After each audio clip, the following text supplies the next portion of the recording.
Ever wondered how you can make a creamy Greek yogurt like this in your home? In this video, I'll be taking you on a step-by-step journey on how to achieve these results. In a bowl, we're going to be using our full cream milk. This is the industrial milk that is being sold in the market. Please ensure you're using a full cream milk, and we're going to be using the half cup measuring cup for this, and we're going to be using 6 cups of milk. And as you can see, I'm leveling this out.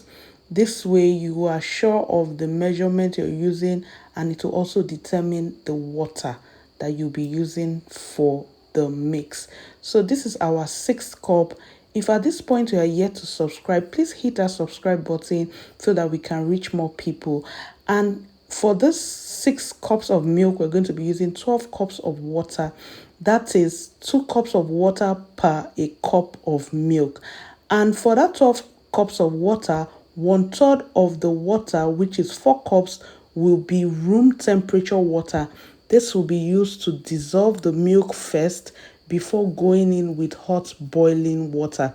And this also helps to preserve the yogurt as well and ensure that it doesn't come out looking lumpy, and that just give it that creamy texture and feel. So we have added 4 cups of room temperature water or lukewarm water.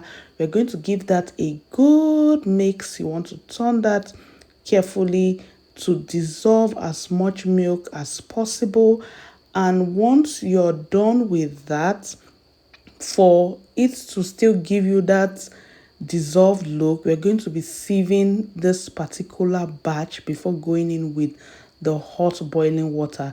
This way you're working with a dissolved milk instead of a milk that has lots of lump in it. Please transfer back into the mixing bowl.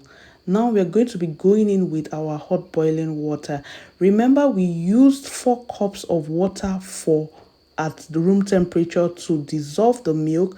Now we are going to go in with 8 more cups of water to make it 12.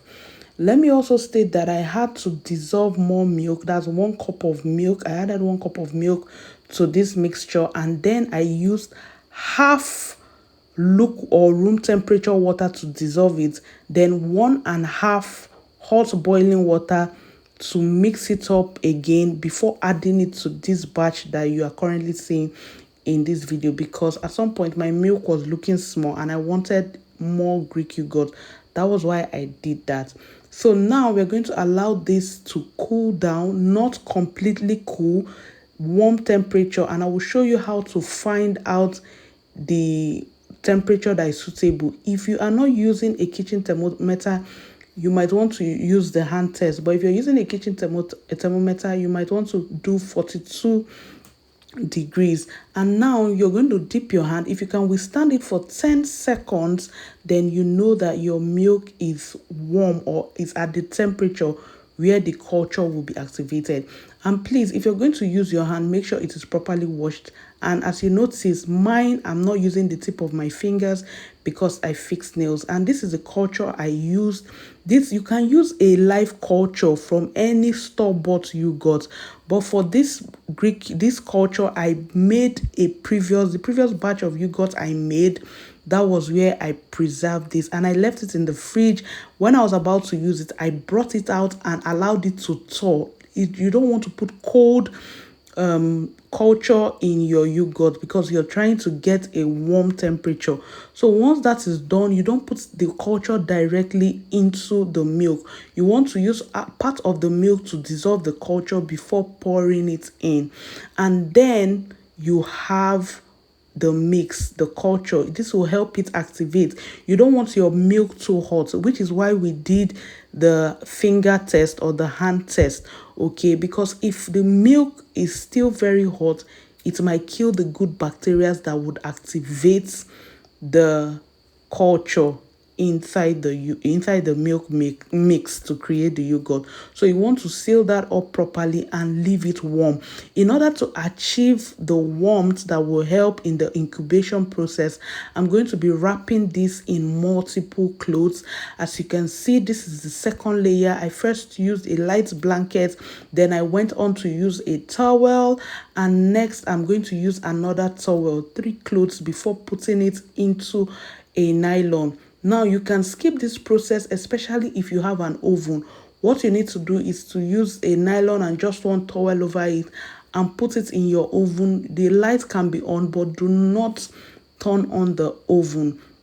Once this is done, I will store it in a dark cabinet. You can use an ice chest, all those coolers that is used for rice in parties. You can put it in there, but I'm going to put it inside a nylon, and I ended up using an extra bako bag to seal it before putting it in a dark cupboard, and I left it for 24 hours.